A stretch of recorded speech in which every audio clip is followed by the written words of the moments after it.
What is up? What is up? What is up, guys? It is me, Rudy Henderson, back with another movie review for you. And today we're going to be reviewing Jordan Peele's Nope.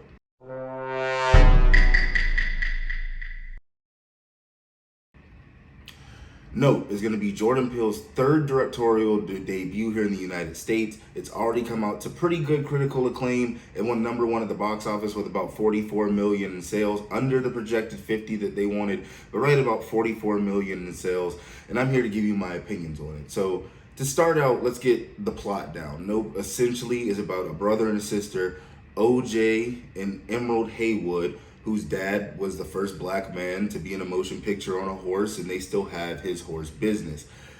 Weird things start happening at this horse business / the surrounding town. These things revolve solely around OJ and Emerald's horse ranch, and they have to sort of figure out what's going on and sort of get the impossible on camera. And that's about the best I can give you about a plot analysis without giving too much of the plot away. Some of us that are a little bit more eagle-eyed or a little bit more plugged in already know like what the main antagonist or the main thing of this movie is. But for those who don't know, I would like to keep it as under wraps as I can. As far as the cast, you have Daniel Kaluuya playing O.J. Haywood, Keke Palmer playing Emerald Haywood. You have Stephen Yeun playing Jupe.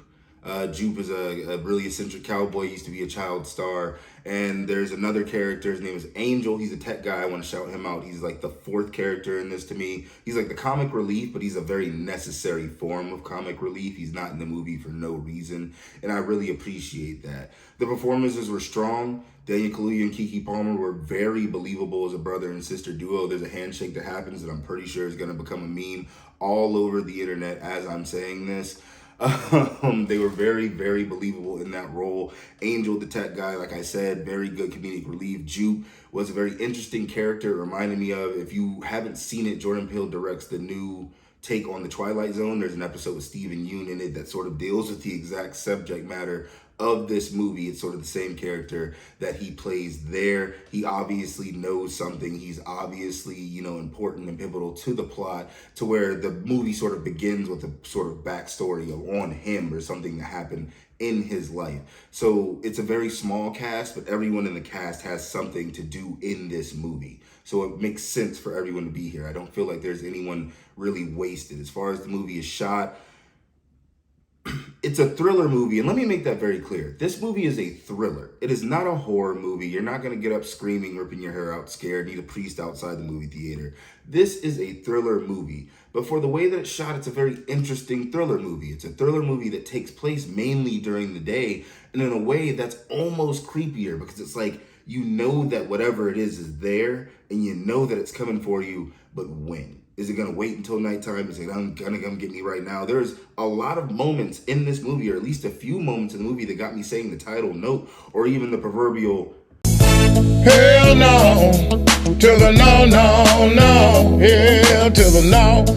With the movie being shot in day, some of the night scenes become a lot more effective in creeping you out or upping the ante, but then it's able to come back later on in the movie and make the day scenes just as creepy. The same thing with sound. They use sound in this movie, or lack thereof in this movie, to sort of create that pins on needles effect, that someone's breathing on the back of your neck effect, and it is really, really successful. So in giving it the grade of a thriller movie, I think that it is extremely successful as a movie. As a horror movie, you'd be extremely, extremely disappointed. Now, this being Jordan Peele's third directorial debut, you're going to wonder, what's better? Is it Get Out? Is it Us? Is it Nope? And I think that Nope sort of falls somewhere in the middle of that hierarchy, right? I think that Get Out is definitely the pinnacle of Jordan Peele's work, but it's hard for you to recreate lightning in a bottle. And where I was very disappointed with Us, I do think that Nope is a very good third movie. I think it is right there in the two spot. I think it's Get Out, then Nope, then Us down at the bottom there. And it's because Jordan Peele seems more focused in this movie. In Us, it seemed like he tried to get very cute and very philosophical with a bunch of the things that he's trying to do with no real explanation, leaving a bunch of plot holes. This movie doesn't really have any of those plot holes because there's not very many moments. Now, don't get me wrong, there's still some Jordan Peele moments. There's a couple moments in this movie where I'm still sort of scratching my head on like the motivation for a certain character's decision towards the end, or, you know, why was this scene in the movie at all? Like, what did it have to do? Like, and maybe that's something that I have to go back and watch, and maybe that's the plan, right? It's for him to bring out this expression and make you go back and watch the movie and think about these things, or maybe just like, fuck it, I just put the scene in here because I thought it was fun. Either way, there's not as much of it in this movie as much as it was in Us, with so many just missing plot points and things that weren't explained. And it makes this a cleaner movie, a movie that has more of a sense of direction. You know what the issue is, you know what the objective is, and you know how that thing is going to get done. And it's wrapped up in a nice, neat little bow. I don't think there's anything about this movie that really bothered me too much, other than some of those decisions that I mentioned earlier. Props to Jordan Peele. There's a very, very cool anime reference in this movie. If you get it, put it in the comment section below. Bonus points to you. Aside from that, there's not much else I can really speak on to the movie. I think right now on Rotten Tomatoes, it's ranked lower than Us. I'll make sure I put that on the screen. I think it's ranked lower than Us from a critic standpoint, but it's ranked higher than Us from an audience standpoint. In my opinion, it is a better overall movie than Us in general. I personally will go ahead and give Nope an 8 out of 10. I think that it was that successful of a movie. I would probably see it again. I don't know if it will get, 2, 3, 4 different viewings out of me, but I would go see it again. I really appreciated Jordan Peele's focused approach in this movie. I thought the acting performances were very strong. It was shot very well. The music, whenever there is music, or sound, whenever there is sound, is very effective to drive home the points of everything.